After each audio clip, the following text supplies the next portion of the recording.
morning, Roxy Soxy. Good morning, Tam Tam. How you doing? The first thing you said to me was, you have become full mountain woman. Yes. Just because I'm wearing a hoodie. And my hair's out to my ears. I love it. Every picture I see of you now, or like a video, like when we're doing the podcast, a little more mountain each time, a little more, a little more, a little more. Today you were like, I am full mountain woman, and I actually am here for it. I love it. My husband has a ponytail. I saw that. Legit ponytail, right? Legit full ponytail. And he goes to me God. the other day. He's sitting in front of the fire in a like little wooden cabin. He goes, "Don't you like a manly man?" He goes, "I'm going to start chopping wood. Isn't this what you wanted?" And I was like, you kind of purported yourself to be someone who like wore like nice crisp shirts and had a suit on. So I didn't know that I was fully signing myself up for this life. Imagine David growing a ponytail. I mean, I don't even know. I'd probably start putting my daughter's like barrettes and stuff in his hair and like the ponytail holder. So now what happens is everyone is vying for those friggin' ponytail, the ponytail holders. I'm like, who's got my freaking ponytail holders? I know, between Phoenix and Sean, you're like, and Lennon. There's too many women in his house. Oh my God. And that was for you, Sean. Oh my gosh. Well, we also are in this sort of never-ending election week, which by the time this runs, we may or may not know who our next president will be. If we don't know by next week, I'm done. I'm going back to the Right. But I have eaten all the snacks. And then some. How about you? I've eaten all the snacks. I bought apple pie, which I haven't eaten apple pie in like 5 years. But apple pie, I'm just eating. But what happens is I fall asleep at about 1 or 2 a.m. in the morning, and then I start going on TikTok. And TikTok is really amazing for like if you want to laugh about stuff what's happening in the election. TikTok is the way to go. Like I'm fully there for it. Yeah. So it's been an interesting week. I'm excited. I'm hopeful for the future. Yes. I think that there's going to be a dawn of a new day very soon, and I'm excited and I'm here for it. Yes, I'm here for it. And let's let democracy play out, right? Let's let democracy play out. Yes. Let's count all the votes. Yes. And what an amazing election for you. It's your first election to vote in, Tammin. It's my first election. It's the first time I don't have to say on my social media when they say go back to your country. It's the first time I can say, this is my country. I love it. You're like, you're stuck with me now, guys. Yes. Exactly. I'm talking about somebody else who lives in this country and is a citizen of this country and is someone that is super inspiring. Who do we have today? Roxy my gosh. Soxy. I am so excited. This one I have been talking about for a long time. I'm so excited that she is here. We know her story so well. I'll give you her full name, Elizabeth Ann Velasquez. I hope I said that good.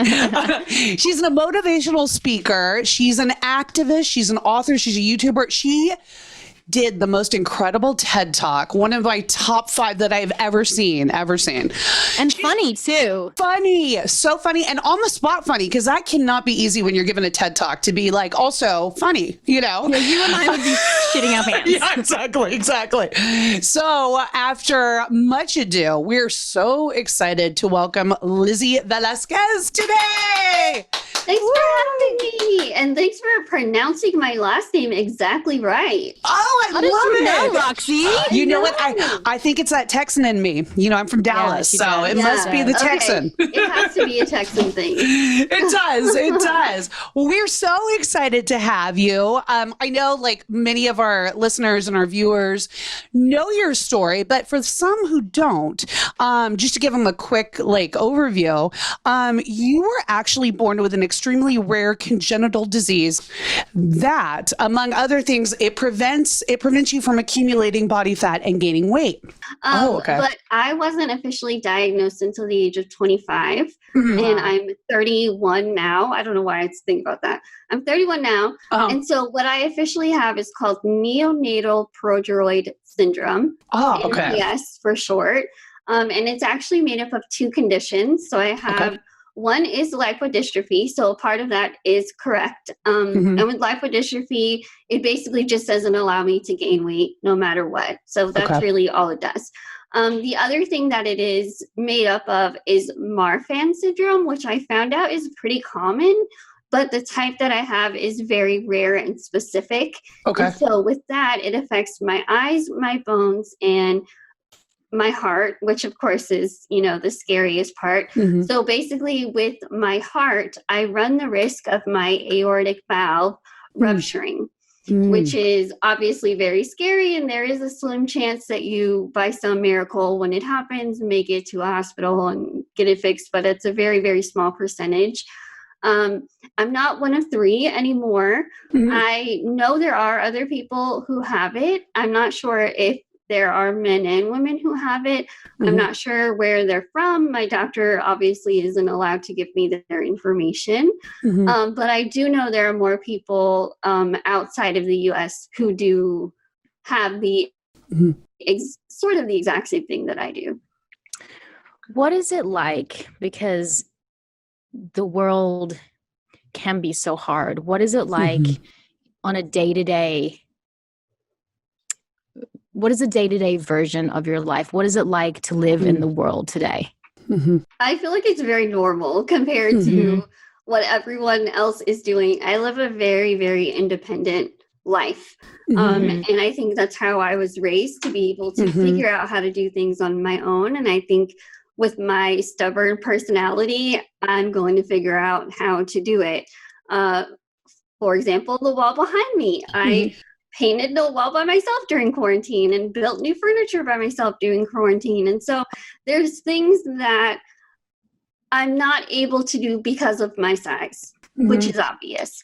But other than that, my life is so normal. I'm blind in one eye, which does make things a little bit more difficult, but it's the only thing that I know. The thought of seeing out of 2 eyes completely blows my mind. I feel like you see way too much at one time. I don't think I'll ever really understand. So interesting. How anyone out of 2 eyes, it doesn't make sense to me. But other than that, everything is pretty normal. I mean, going to elementary, middle school, high school, college, figuring out, living on my own, coming back from college, and then deciding that I want to buy a house at 25 years old. How am I going to do this? I know nothing about home buying or credit or anything, but I'm going to figure it out. And I didn't let anyone else help me. So other than that, life is pretty normal. I'm just a bit smaller. I think in reading your story, I think giving so much credit to your parents who really, if I understand correctly, they sort of raised you without any, you were just raised just like everybody else, which is fantastic and amazing. And I know but also once kids start school especially, can be mean, they can tease, they can do all these things. When did you notice, when you first started going to school, that there was any sort of difference? Oh, my first day of kindergarten. Really? Day one. Yeah. So I was my parents' firstborn child, and everything was completely normal the entire pregnancy. It wasn't up until 6 weeks before I was due that they did an ultrasound and saw that I stopped growing. My mom had an emergency C-section. There was no amniotic fluid around me, so they have no idea how I came out alive and screaming and meeting all of the normal test scores that I guess newborns have to have. And so I was born into this world, and immediately from the second that I came out, the doctors didn't have back then a way or anything to look at to say, oh, this is what your daughter has. So, here's what she can do. Here's what she can't do. So instead, they just said, here's all the things that she will not do and cannot do from the moment I came out. And so my parents, who were first-time parents, could have easily just freaked out and said, why us? But they never did. And they said, we're going to take her home and love her and raise her to the best of our ability. And so at the time, my dad was a very new bilingual first grade teacher. My mom worked at a daycare, and she was going to have to, of course, stay home with me because I got sick a lot when I was young. But they didn't want me to grow up secluded at home, even at a very young age. So my mom started babysitting.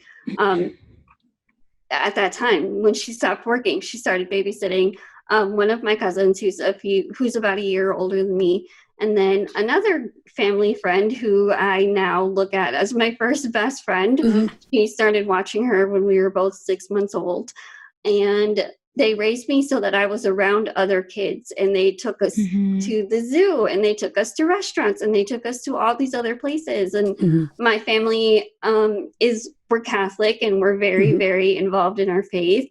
And so I had my church family, and I had, my regular family, and I had my young friends. And mind you, I'm still a very young kid who doesn't really understand much. But growing up, I never felt different. I never was treated differently, even though there were people in public who would go up to my parents and just say, "Why aren't you feeding your daughter? What's wrong with you?" Or at the grocery store, I would notice when people would follow us just so they could stare at me. And so I knew those things, but at the same time, I was just Lizzie, and there was like nothing different. I wasn't aware that I was different or looked different because I was treated so normally. So it wasn't until my first day of kindergarten when I was obviously treated very differently from kids who had never seen me before, because as we all know, kids have no filter and they're afraid of what they don't know. And so I was afraid because I didn't realize it either, and they didn't realize it either, but they didn't want to, play with me or be around me because I didn't look like them. And I didn't understand. What do you mean I don't look like you? Like I'm just Lizzie.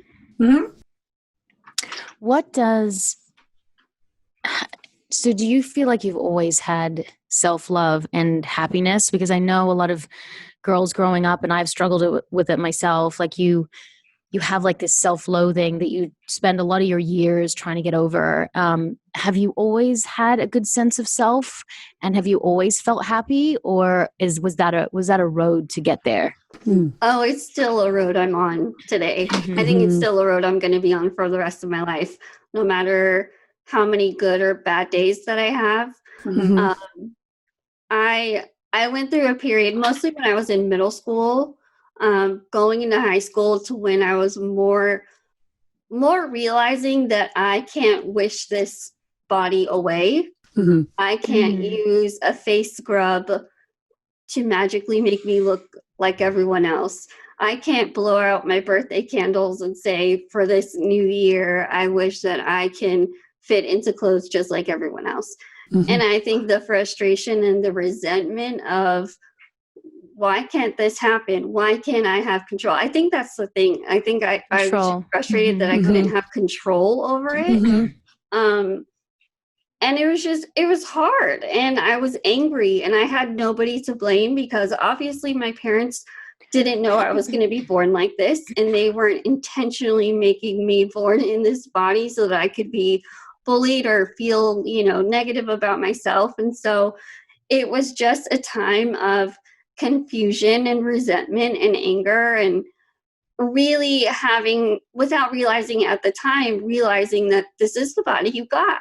Either you're going to learn to love it, or you're going to be miserable the rest of your life and be unhappy with yourself.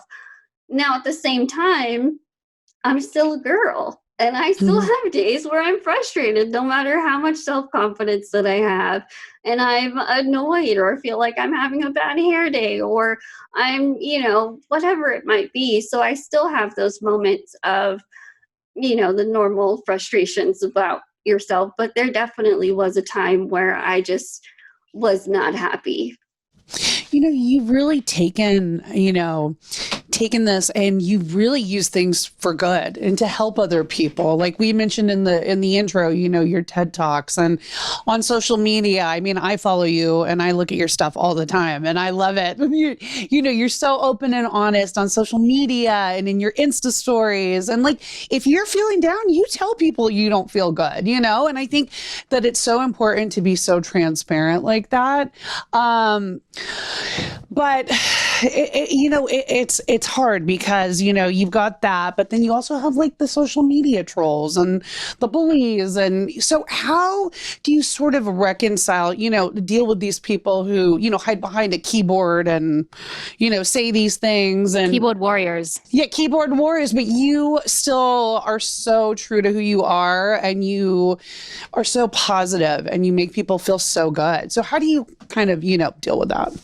I mean, I've been dealing with this since I was 17 years old. Mm-hmm. So this is something that it's now just a part of me, and it's a part of my life. And it's come in waves, and it's come in very unexpected times. And, back when I was 17, I didn't have a platform that I could tell people, hey, this is what happened, and have people either relate to me or be there for me or whatever it might be. It wasn't until, a few years later when I finally decided I'm going to turn on my camera and I'm going to make a YouTube video and hopefully use this camera as a window for people to sort of peek in to see, that I'm not just the world's ugliest woman, or I'm not just the girl who can't gain weight. And so I think it's a combination of me really figuring out myself, but in a way that I was still sharing it with other people. But I think that for many, many years, once I started realizing, because I started speaking when I was 18 years old, and I just spoke around Austin for free, just because there was only so much that I can learn from watching people do it online. So I would go out and, figure out what's my speaking style going to be. And so it wasn't until a few years later when it started, becoming my career, and I was going to college and doing all of these things, that I started really realizing, okay, there's people who are relating to me. I'm gaining more followers. This is really great. They're really looking up to me because I'm posting about being positive and, inspirational things. So in order for me to keep doing this, I can only post positive. Right. And if I don't, I'm going to lose credibility, or they're not going to believe what I say when I do say I'm positive, and they're going to say, oh, well, the other day you were upset.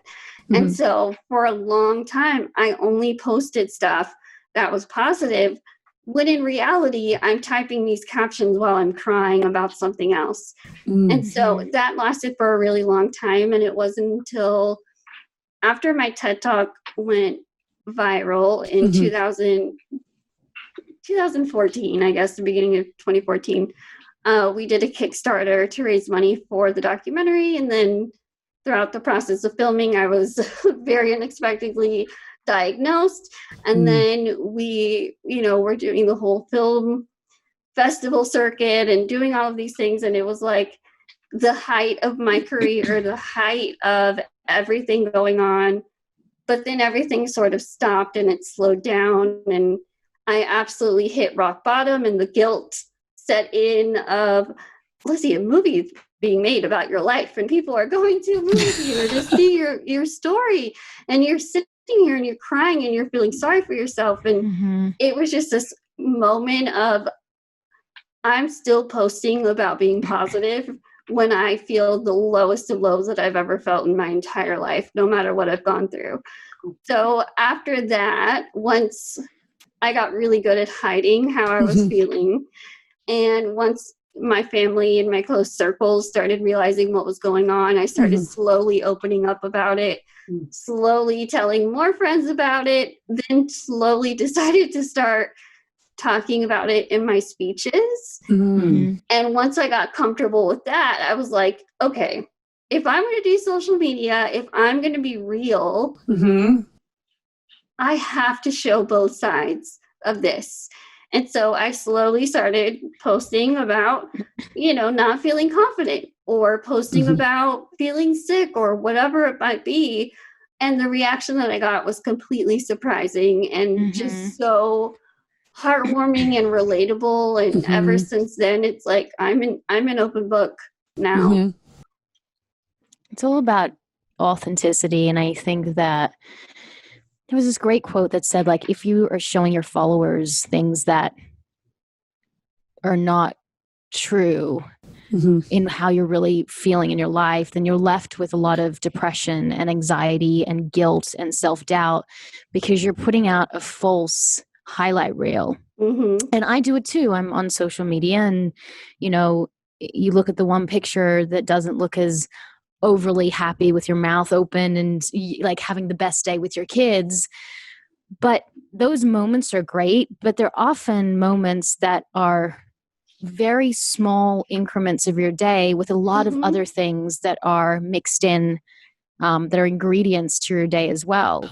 And I think we forget that. And I think pain makes us, like you said, relatable, but also authentic. You know, no one goes through their life unscathed with pain. My friend texted me the other day and said, I've had such a shitty year, but I know other people have had worse. And I said, you know what? You're allowed to feel valid in your own pain. Like if you've had a shitty year, like that's okay. Like you've had a shitty year. You're allowed to feel like that's worth something, you know, and for other people to hear. Your personal pain. Absolutely. Someone else is going. And it's also not a pain competition. Like your pain is worse than mine, so mine isn't valid, you know? And I think that when you post that stuff on social media, people go, oh, excuse my French, fuck, I'm not alone. And that's really what it's about. I think we live in this, I know we live on this big rock where everyone's like, how the hell did we get here? We're very lucky out of all the chances to actually be here, that we're the people who are walking on this earth right now in this moment in time. And we want to feel like we are connected to other people and connected to other individuals, and that we're not floating out in the ether and no one's going through the same thing as we are. So I think sharing that is such a wonderful thing.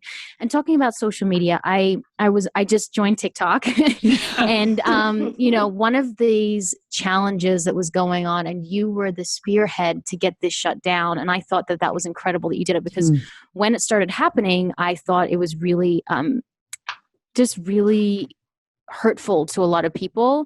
It was when kids were being shown people's faces for their new school teacher. And those faces were not faces that you like, people who have like a disease or drug addicts or they have, you know, whatever it is, it was a face to make the kid be confused. And I thought, it was such a horrible challenge. And you stopped that. Can you tell me a little bit more about it? Yeah. Well, I will say I didn't realize until like after I spoke up about it. I think like 2 days later, I was like, I just took on one of the biggest apps out there. Just like, what was I thinking? Like, I'm so happy it turned out the way that it did. But I joined TikTok over quarantine, and I was one of those people that was like, I'm not going to get on it. Like, I'm not going to like it. Fast forward, everyone's stuck at home. So great. It is a great distraction. All I do is scroll. So I started seeing this challenge happen. And when it first started showing up, it was the FaceTime prank, is what it was called. And so, like you said, it was set up as a FaceTime call. And the goal was for parents to show their kid, you know, the photo and say, this is your new teacher for the school year, in hopes of getting them to either laugh or be scared. And as soon as I saw it, I knew right away. Like, I knew I was going to find it, or someone was going to tag me in it, and my picture was going to be used. I was just quietly waiting for it. And of course, it was a Sunday night at like 10:30 or 11. And I was laying down and someone tagged me in it, and I saw the video, and it was a mom showing her son my photo, and he was scared and she was laughing. And I do, whenever these things happen to me, I have like a set group of friends that I sort of just like send it to right away. Like when I'm like heated about something, like, I can't believe this. And so I sent it to them right away, and I was like, should I say something? And it reminded me of it was actually a year. I found it at the beginning of October, and it was a year exactly I accidentally got a message on Instagram from a verified news anchor who replied to one of my stories on accident, who was meaning to send it to a friend and said, God, that's ugly, but sent it directly to me. And so I did this. It was the same thing. It was at 10:30 at night. I found it, sent it to my friends and said, should I say something? And it just kept bugging me. And I was like, it's October. It's Bullying Awareness Month. I have to say something. You're a public figure. So I posted it. Anyway, it was just Did they get fired?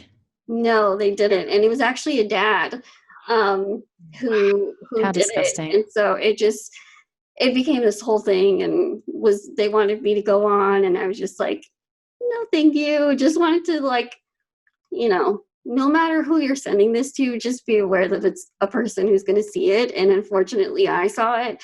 And I'm going to give you the benefit of the doubt that you didn't mean to send it directly to me. But anyway, it was the whole thing. And so with this TikTok thing, it was the same scenario. And so I didn't post about it. I sort of just like left it. And then I tried to go to sleep and I could not sleep because I kept thinking about it. And so I got up at 2 a.m. and I put on a sweatshirt, put my contact back in, and decided that I was going to speak up because I realized that when you looked up the challenge, there was over 3 million views to all of the videos that were happening. And it was a new trend. So there was just more and more videos coming in. And it was photos of babies who had Down syndrome. It was photos of, adults who were disabled. It was photos of people who were going on Google and finding these mugshots, which, in my opinion, these people that they're Googling, no matter if these photos are photoshopped or whatever it might be, they're mugshots, you just put someone in front of a gray wall and you can change all of these things and make it look like a mugshot. And at the end of the day, it's a human who's going through a really hard time and you're making fun of them. And so I posted the video and basically just said, if you're an adult, this isn't okay. It's not funny. Like, I shouldn't have to remind you as a fellow adult to not make fun of other people. It just doesn't make sense. And so I posted the video. I went to sleep. I felt so much better. And then the next day I woke up and it was everywhere.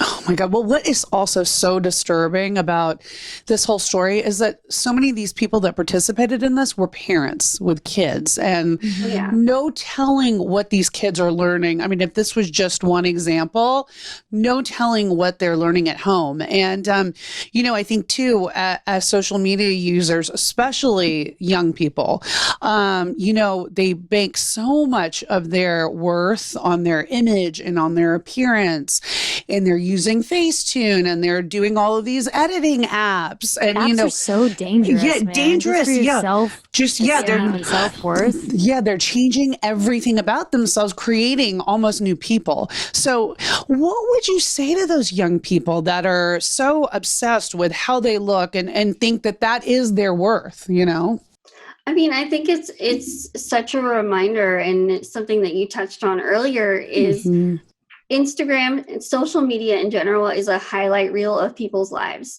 And you see a very quick few minutes of a moment that happened that is probably being highlighted by more filters and making it look like a happier time with brighter colors. And the reality is that that's not reality. It's not real life. And yes, you are, posting your real life on social media. And yes, you are the people in it, and that does make it real. But at the same time, showing who you are and showing the real, true version of yourself is so important. But at the same time, I know that that's so much easier said than done, because we see these social media influencers who have massive, massive followings. And, the second they start a new trend or the second they start wearing their hair different or whatever, everyone else is doing it. And so it's that self-reminder that you have to take action and value in yourself personally, no matter what age you are. And it's not easy. It's an action that you're going to have to commit yourself to do. And, you know, when I was going through figuring out how to really love myself, I wrote a list that I called the Love Yourself list. And I wrote it down, and I wrote everything I liked about myself, whether it was physically or my personality. And I taped it on my mirror in the bathroom. So when I was getting ready, which is the time that a lot of us critique ourselves, and I posted it on the mirror, and I was reading this list until I actually believed it. And so being able to really believe what you like about yourself will eventually translate to social media, but you have to be willing to put the work in. Yeah. What does beauty mean to you? I look at the world, and I have 2 young daughters, and I said to my husband the other day, he said to my daughter, he's like, "Oh, you're so pretty." 'Cause, you know, to a father. Yeah. And I said, you know what? Like, I want to focus on all the things that she is. Like, you're such a good listener, and you're such a kind person, and you're such a, you know, a caring sister, and all these things. And I think as we grow up, we've all these words and these buzzwords, and in the media, and, you know, in our families and our friends, it's just like we start to value a specific ideal of beauty for so long. And if we don't change the ideal of what beauty is, we're all going to feel unhappy, because at some point we're all not going to be in that ideal. We all get older. You know, if aging is unattractive, then we're all going to be unattractive at some point. Right. You know what I mean? If love handles or stretch marks after having a baby are unattractive, then if you have a kid, you will be unattractive at some point. So what is beauty? Like what is this thing that we're all trying to attain that we never feel like we will ever get there?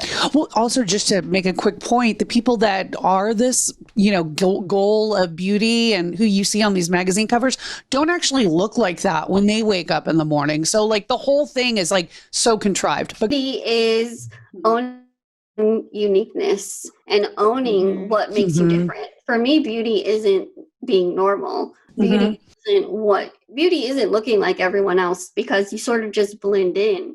Being unique and owning whether you have 2 different colored eyes, being unique and owning whether you're in a wheelchair, or if you're blind, or if you don't even have something that's different about you that people can physically see, whether it's a learning disability, whether it's anything that's just different and makes you. To me, that's what beauty is, because it's so special to yourself. And when I think of someone who is beautiful, I picture someone who is so proud and confident in the skin they're in, and someone who is at the very same time of being so confident, still so vulnerable, and still so willing to say, you know, like, this isn't who I am all the time. And I do have, you know, bright and dark days. And so I don't know, that's how I see it. Starts with our kids, I think. You know, it starts with the conversations that we have from, you know, they say that kids by 7, they really have like a sense of self, whether it's good or bad. And if you're consistently and constantly saying to your 7-year-old, "Oh my God, you're so beautiful. You got such beautiful hair. Oh, when you brush your hair, it looks so stunning. Oh my gosh, you got a cute little," whatever it is. Yeah. You know, I remember growing up, and like when I hit like 12, I had to be small. I had to lose weight. It was like so important to me, because then I would feel worthy. And I feel like if I hadn't read all those magazines and watched all those shows, I mean, there's all these little messages that are in our kids' cartoons. For example, my kid was watching a very well-known cartoon, and it said, "Oh, don't be like whoever the bug, he's fat." What? And I thought, and then she came to me, something like that, or chubby, he's chubby, something like that. It caught me off guard, because now I have children. I'm so aware of it. But if we're not aware of it, we just let that stuff keep seeping into our children's brains. And then my daughter Phoenix came up to me and she said, "Am I chubby? I don't want to be chubby." And it starts with everything that our kids are hearing from the beginning of their lives. It takes that tiny seed. So this like, it gets me onto this, just hearing that gets me onto this whole thing. Because I've had this dream to do a project for kids, but the way that everything timed out with graduating college, then my TED Talk, then the documentary, then the book, and everything was just sort of, amazingly planned out and coming to me at the time. This past year, everything sort of just slowed down, obviously, for everyone. And I feel like there's just all signs pointing to this kids project I want to do. And so something that, even with the whole TikTok thing, I felt like this was such a sign for me, because there's a thing when kids see someone who is different, how do the parents react? Whether they're in public or whether they're at home, whether they're watching a cartoon, how do the parents react when the kids see someone who is different? And like I mentioned earlier, kids don't have filters. They're afraid of what they don't know. And we can't blame them for that because they're young kids. But what we can do as adults in their life is teach them how to handle certain situations. For example, if there was someone who, I feel like I sort of still, I don't want to call it PTSD, but I get, when I was younger, I was always afraid to be around kids because I knew that they were going to stare or point or say something. And so even now, to this day, if I see a kid, I still sort of go into this shell, I guess, of like wanting to sort of shy away just because I don't want them to like stare or say something. And so for me, what I want to be able to do is be that lesson for kids when it comes to seeing someone who is different.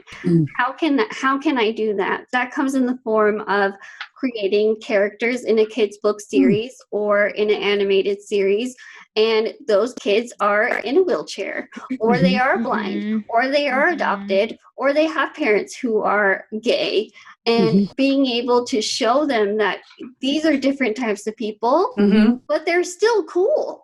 There's still, characters that you can look up to, and hoping that once kids, whenever they eventually go back to school, are around each other and, see each other, that hopefully that lessens the bullying that is happening in schools or at the playground, because they have the understanding already going into situations like that, and knowing that even though they look different, they're just like them. Yep. I think it's really excited about that stuff. No, that's amazing. That's amazing. And I think you're right. Like, why not? Why not? Absolutely. What's dating like in quarantine in Austin right now? Is that something that's on your mind? Is that something that's on your mind? Are you getting ideas, Tammin? Is that looky here? I'll leave the husband and the kids back in the apartment in Austin, and I will go and look to see That's what around. I thought. Oh my gosh. So, I guess that's different for me in general, just because back when I was in my early 20s, I went through this phase of dating where I was like, I have to prove myself to you first, that I'm just like every other girl. And it was this extra, like, I want to get to know you, but I also need to prove to you that even though I don't look like all the other girls, I'm just like all the other girls. So it's just like a whole added mess until I got older and realized how dumb that was, that I didn't need to do that at all. I just needed to be myself. And so then it got to the point where I was sort of dating when I had the time, because my schedule was so insane. I was only coming home for a day or two to unpack and then go back and travel again. But then I started meeting celebrities, and then it started being, so-and-so, or I saw you took a picture with Kylie Jenner, do you know her? Or I saw this. And then it was just like, okay, I'm done for a while. I'm not I don't want to deal with this. And so now it's like, I'm 31, I'm super independent. If it comes along, it does. If it doesn't, whatever. But it's just the dating apps and the whole getting to know you. Hey, how are you? Blah, blah, blah. That whole thing, it gets old really quickly. Well, too. I don't want to do it. You too, you are a celebrity. So I would imagine like people can, try to connect with you through social media or like these dating apps, and you yourself must get recognized a lot too. I mean, and when we're not in quarantine. Yeah, I do. And I always joke with my family if I wear like a hat that day and I'll get recognized, and I'm like, nobody can see me. I don't know how they recognize me. I have this hat on. I'm not recognizable at all. But yeah, I mean, it comes with the territory, and I think it's different now, because more so in the sense that when I would go out before and I would see people staring, it was because they were staring to stare. And then now I don't know if they're staring because they know who I am, or if they're staring because they're, don't know who I am. They're curious, I guess. Before we do our game, what is 3 things you want to tell young girls about self-love, acceptance, and how they can really pave a way for their own happiness? I think the first thing I would tell them is that self-love is not easy. And I'm not going to sugarcoat it and say all it takes is for you to look in the mirror and say love yourself, because it's not that easy. It's hard, but it's a journey that is so worth it. And it's a journey that might not have a destination, and that's absolutely okay, as long as you're willing to stay on it, as long as you need to. That would be the first thing. It's not easy, but it's a journey. I think the second thing would be, you are going to go through so many different phases in your life, and you're going to look back when you're younger and think, I can't believe I thought these things about myself. And then when you're older, you're going to realize, things are a lot more simple than you once made them when you were 13 or 14 years old. And so really owning and realizing that things are going to change, whether it's what the world is telling you to feel about yourself or what you're telling you to feel about yourself, it's going to be different, and you're going to have to be willing to just roll with the punches and learn as you go, and take every negative moment and try your best to turn it around as best as you can. I think the third thing would probably be, you are who you are for a reason. We are all here on this earth for a certain purpose, and your purpose isn't just to be here to look pretty. Your purpose is to be here to hopefully leave a lasting legacy on this earth.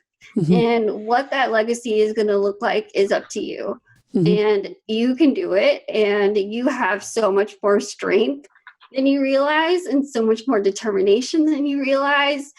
And as long as you're willing to sort of accept all 3 of those things, you can change the world. Yeah, that's amazing. You mentioned the children's project that you may be working on next. Will we see you back doing another TED Talk? Will we see you working on another documentary? What does the crystal ball say? So the TED Talk, I've been speaking many years before my TED Talk. And the TED Talk I actually made up as I was going. Did you really? Yeah, I'm not a planner. Okay. It freaks me out. I go into speeches just sort of going with my gut and telling myself you're talking to your best friend. And so the fact that talk went viral was pretty crazy, because I was just sort of making it up as I was going. And there's a part where I sort of lose my train of thought. And it's, again, because it was just sort of stream of consciousness. I have no clue how do you define yourself came, because I've never spoken about that before. So that whole thing was pretty crazy. So who knows, maybe one day I'll do a TED Talk again, but I think I'll put too much pressure on myself, feeling like, how can I outdo that one? Hearing something, I think, from Elizabeth Gilbert that said, sometimes you do your top work and you're so afraid because it was so good that you just paralyze yourself and don't do anything. But then that is not a way to live. You have to keep doing what you're meant to be doing on this earth, regardless if it's the top and it's only the top or the bottom to you, not to anyone else. But you have to continue doing that work. Yeah. That is pretty incredible, though, that you just went out there and did it, like with no planning and no, Yeah, I mean, when I didn't really know what TED was still at the time. I didn't really understand that it was TED. Yeah. Where's this TED? When I got the initial email and it said TEDx Austin, I thought it was spam. Because I've never heard of TED Austin and didn't know what it was. And I was talking to my dad and I was like, oh, I got this weird email. I like it's fake or something. And he's like, what are you talking about? I thought this event in the newspaper. I can't believe it. Like, I'm so excited they asked you. But anyway, who knows? Maybe I will do that. It's been a very different year for me having to do speeches at home. Because I go off of the audience interaction. So I'm still going to continue to speak and do those type of things. Writing, maybe. I don't know. I feel like 4 books has been a good number. And maybe stand up. Yes. Maybe stand up is in your future. A lot of people have told me that. Yeah. I honestly, it's just how I was raised. Like, you just have to be quick on your feet to have a good comeback. So talking about quick on your feet, we have a game for you that's going to be quick on your feet. Yes. Are you ready? I'm ready. Are you ready? It's called Never Have I Ever. So if you haven't done this thing, you need to say... Never have I ever. Okay. But first, our YouTube viewers, you guys are going to have to go over to iTunes, Amazon Music, or wherever you get your podcast to listen to Lizzie's game, which you are not going to want to miss. Yeah. Well, thank you, Lizzie, so much for joining us. Lizzie, we love you. We love your message. We love all the things that you do. And we are so grateful and honored to have you on our show, Women on Top. Yes. And babe, where can everybody find you? Okay, babe. You said that to me. I thought you said that to me. I was like, you've never called me babe. I was like, why don't you ever call me babe? I'm so offended right now. I will. I'll start. A new nickname. I'm just little Lizzie V across everything. Okay, perfect. And you guys should definitely follow her, especially on Instagram, because you have the best stories. Yes. Oh, thank you. Yes. Thank you. And we are Women on Top Official, babe, on Instagram. No. Well, we are Women on Top Official on Instagram. And babe, we are Women on Top Podcast on Facebook. And babe, I'm Temin Sursock. And babe, I am Roxy Manning. And we are Women on Top. Babe. Babe.